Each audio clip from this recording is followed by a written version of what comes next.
The next movie on my list that was absolutely friggin' amazing was Terminator Dark Fate. This movie blew me away. I'm not even joking.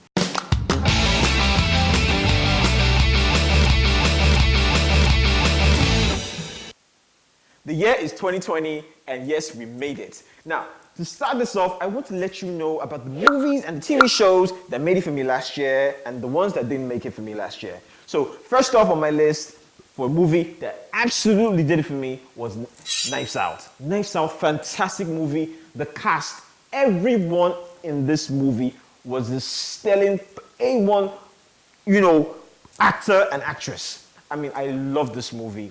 The storyline, like you watch this movie, I think it was about 2 hours long. You watch this movie, you get to 30 minutes into the movie, and in your head you feel like, I already know who was the murderer. I already know who's the killer.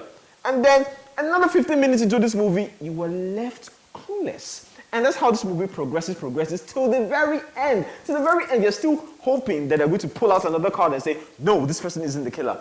An absolutely brilliant movie. You need to see this movie. The plot, the way people are slaying each other, absolutely amazing. If you haven't seen this movie, then you are definitely sleeping on top of your bicycle. Anyways, moving on. Next movie on my hit list has to be Rambo Last Blood. Yes, I know I'm sure a lot of people have been talking about, telling you in your ear that this movie is just nonsense. All he was doing was just killing Sylvester Stallone. The same thing he does every time. Trust me, if you have been following Rambo all the way from Rambo 1, 2, 3, then obviously you should know what you're getting into. And let me make something clear to you now.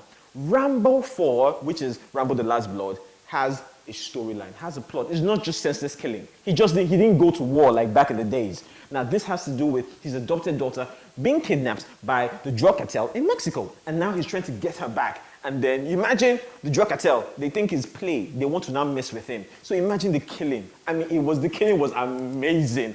I am one who likes gruesome killing, and trust me, so there was a lot of this in this movie.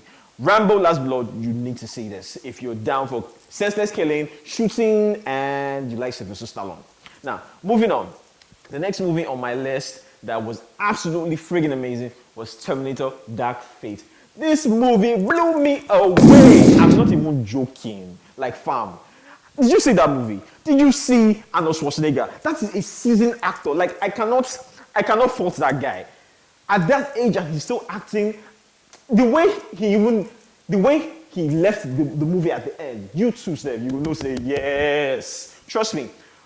Apart from Terminator 1 and 2, the rest in the middle were just nonsense. But Terminator Dark Fate was the perfect closure for the Terminator franchise. Absolutely amazing.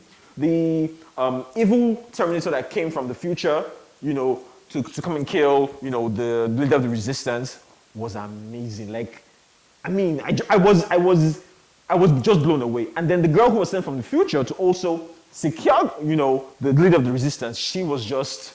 I'm not against female, female heroines, but not a lot of them do it well for me. But in this particular movie, she killed it. She nailed it. So you need to say, and yes, Sarah Connor from Terminator 1, 2, she was also in this movie. So imagine, it was a whole lot of nostalgia, a whole lot of action, it was just an amazing movie. So I've been talking and been shouting. Now, which movie really didn't make it for me? I have to bring it to Star Wars: The Rise of Skywalker. Facepalm. See, I've been following this movie for God knows since I was this little. And I know for a fact that I'm a big fan because I had the comic books, I played the video games, I watched the cartoons. So you can say I'm a fanatic for Star Wars. But this particular one just did not do it for me at all. Like, it got to a point when I was watching, I had to ask myself, guy, let's say you don't need old. But regardless, this movie, they just didn't hit it for me. It was, I don't know, I think they were just trying to, okay, let's just bring the Star Wars thing to a conclusion. Let's just, pack things together. It just didn't work out for me, so I wasn't really feeling it per se.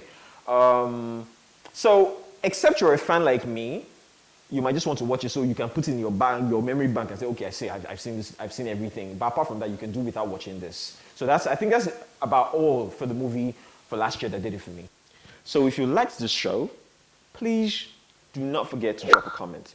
If you agree, If you do not agree, I mean, we can agree to disagree. So I just want to hear how you feel. You know, it's a community we're building around here, so we need everyone's input for us to grow, for you to love our content. So please drop your comments, and I'll assure you that you will not regret it. Please, before you go, do not forget to subscribe to this channel. You know, give us a thumbs up, tell your friends about us, and I assure you that Is This Any Good is going to blow. It's going to change the whole game. So until next episode, I remain Mr. Fuzz.